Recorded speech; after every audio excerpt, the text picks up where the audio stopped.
He Galactic Council had received Earth's distress beacon for the third time in as many cycles.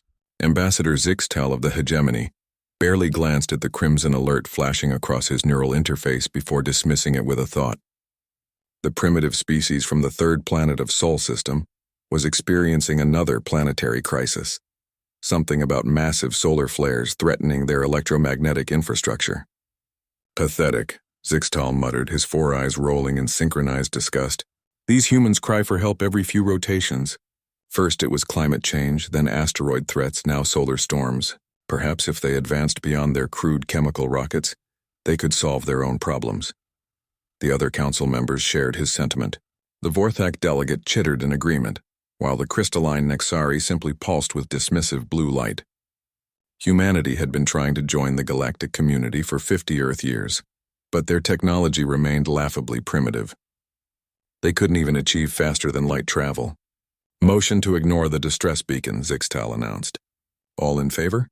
The vote was unanimous. 3 billion light-years away, Admiral Sarah Chen watched the solar storm data with growing dread. The coronal mass ejection heading toward Earth was unlike anything in recorded history.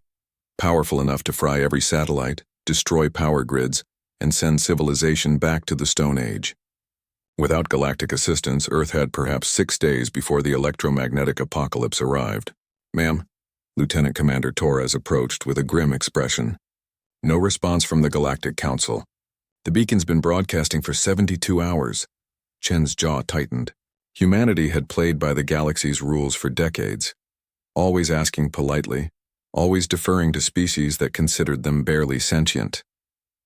The Council demanded proof of technological advancement before granting membership, but refused to share the knowledge that would allow such advancement. It was a rigged game.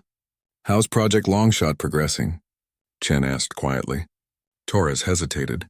The Railgun platform is operational, but ma'am, using it would violate the Galactic Non-Aggression Treaty. We'd be branded as a hostile species.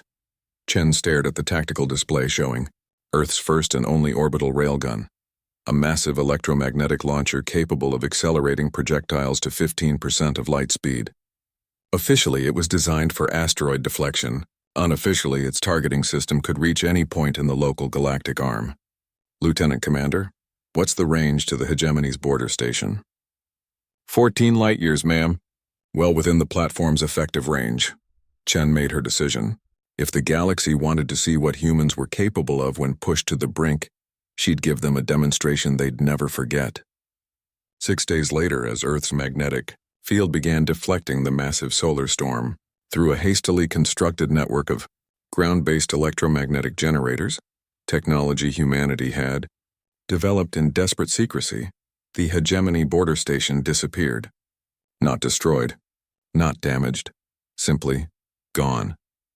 The tungsten carbide projectile, accelerated to 45,000 kilometers per second, had struck with the force of a small nuclear weapon. The station's shields, designed to repel energy weapons and conventional missiles, might as well have been tissue paper. Ambassador Zixtal's emergency session of the Galactic Council erupted in chaos. This is an act of war, the Vorthak delegate screeched. The humans must be punished. How did they even manage such a strike? The Nexari's usually calm crystalline structure flickered with confused purple light. Our intelligence suggested they lacked the capability for interstellar weapons. Before anyone could respond, every communication array in Council space received the same transmission. A human female in military uniform appeared on their screens, Admiral Chen, though they didn't know her name yet.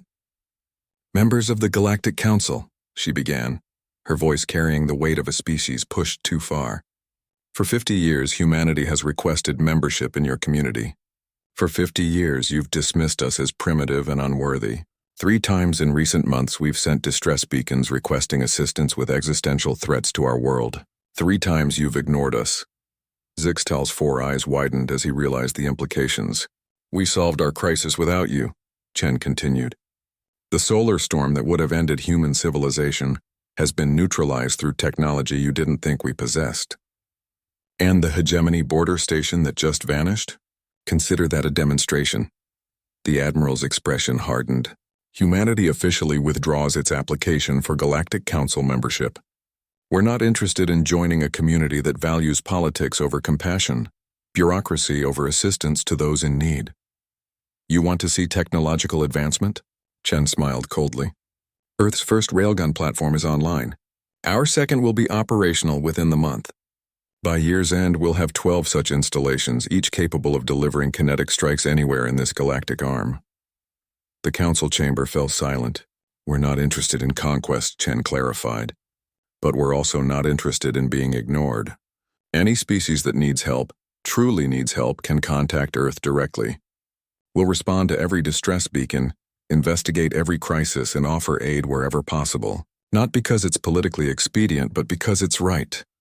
She leaned forward, her eyes reflecting the steel that had carried humanity through its darkest hours. To those who've dismissed us as primitive, remember this moment. Remember that the species you ignored just solved a planetary crisis you claimed was impossible, then reached across 14 light years to tap you on the shoulder. We're not asking for your approval anymore. We're telling you how things are going to be. The transmission ended. In the stunned silence that followed, Zixtal slowly realized that the galaxy had just shifted. The primitive humans hadn't just developed advanced technology. They'd redefined the rules of engagement.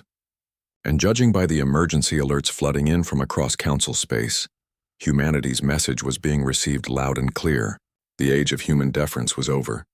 The age of human determination had begun, and the galaxy would never be the same.